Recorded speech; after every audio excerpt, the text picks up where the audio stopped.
Main art of teaching या चॅनलवरती आपल्या सर्वांचं स्वागत आहे. विद्यार्थी मित्रांनो, महाराष्ट्रातील जे TRTI या जो प्रवर्ग आहे आणि TRTIच्या या संस्थेच्या माध्यमातून ज्या विद्यार्थ्यांनी पोलीस भरती प्रशिक्षण, MPSC मधील PSI STI असिस्टंट तसंच टीचर पात्रता परीक्षा आणि पोलीस भरती अशा या विविध 5 परीक्षांची ज्यांनी CETची परीक्षा दिलेली होती, या सर्व विद्यार्थ्यांकरिता आनंदाची बातमी आहे. विद्यार्थी मित्रांनो, आनंदाची बातमी ऐकण्यापूर्वी आपण माझ्या चॅनलला पहिल्यांदा आले असाल तर माझ्या या चॅनलला सबस्क्राईब करा, जेणेकरून येणारे जे अपडेट्स असतील ते अपडेट आपल्या या चॅनलवरती कायमस्वरूपी मिळत आहे. बार्टीच्या माध्यमातून ही घेण्यात आलेली जी परीक्षा आहे, तार्टी, सारथी, महाज्योती, आरटी या विविध संस्था आहेत. या सर्व संस्थांची एकत्रच परीक्षा या बार्टीच्या माध्यमातून घेण्यात येत होती. तसंच बाकी सर्व ज्या संस्था आहेत त्यांच्या परीक्षा झालेल्या आहेत, परंतु TRTIच्या माध्यमातून घेण्यात आलेली परीक्षा ही 20 तारखेपासून तर 24 तारखेपर्यंत याच महिन्यात घेण्यात आलेली होती, म्हणजे नोव्हेंबर महिन्यामध्ये.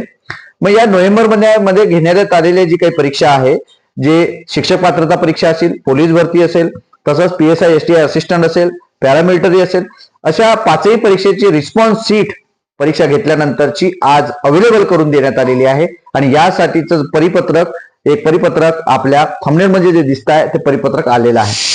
आणि या माध्यमातून तुम्ही तुमचं परिपत्रकाच्या माध्यमातून आपल्याला समजलं आहे की तुम्ही तुमची रिस्पॉन्स शीट चेक करू शकता की तुम्हाला किती मार्क्स मिळाले आहे, तुमचा स्कोर किती असणार आहे, हे तुम्हाला त्या ठिकाणी म्हणजे गुण किती आहेत, तुम्हाला तुमचे गुण किती आहेत.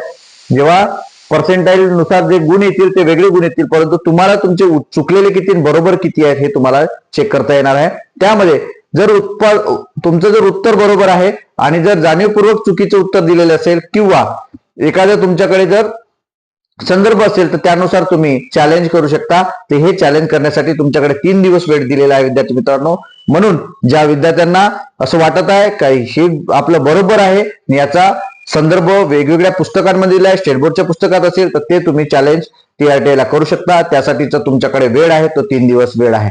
हेच अपडेट होतं. यानंतरचं जे रिझल्ट आहे, हा रिझल्ट आपल्या सर्वांना माहिती आहे की TRTI, बार्टी, सारथी, महाज्योतीचा रिझल्ट अजूनही पेंडिंग आहे, परंतु अजून रिझल्ट लावलेला नाही. तर हा रिझल्ट 5 किंवा 6 तारखेला लागू शकते. कारण जे महासंचालक बार्टीचे वारे सर आहेत यांनी सांगितलेलं होतं की आम्ही निवडणुकीच्या म्हणजे आचारसंहितेच्या मुळे आम्ही रिझल्ट लावू शकलेलो नाही. आचारसंहिता ही 3 तारखेला, उद्या निवडणूक आहे नगरपालिका, महानगरपालिका, नगर परिषदच्या.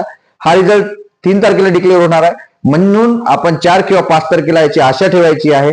कन्फर्म नाही हे लक्षात घ्यायचं आहे. मी अंदाज वर्तवत आहे आणि विद्यार्थ्यांना जे सांगितलेलं आहे, विद्यार्थ्यांनी काल भेट दिलेली होती बार्टीला, त्यावर उत्तर अशीच त्यांनी उत्तर दिलेलं आहे की आम्ही लवकर लावू. त्यांनी 4 किंवा 5 तारखेला लागेल असं त्यांनी सांगितलेलं आहे. ते कन्फर्म नाही असंही सुद्धा त्यांनी सांगितलेलं आहे. म्हणून आपल्याला विश्वासच असेल असं नाही, परंतु अपडेट आहे म्हणून मी तुम्हाला सांगितलेलं आहे. हे अपडेट आपल्याला कसं वाटलंय नक्की कमेंट बॉक्समध्ये कळवा. आणि अशाच अपडेट करता माझ्या या चॅनलला मात्र सबस्क्राईब करा. डिस्क्रिप्शन बॉक्समध्ये दिलेली जी लिंक आहे टेलिग्राम, व्हॉट्सअपची, या लिंकवर जॉईन व्हा आणि ग्रुपला जॉईन व्हा, जेणेकरून तुम्हाला कायमस्वरूपी अपडेट आपल्या ग्रुपवरती आलेले इतर जे काही अपडेट आहेत ते सुद्धा आपल्या ग्रुपवर कायमस्वरूपी मिळत राहील. धन्यवाद.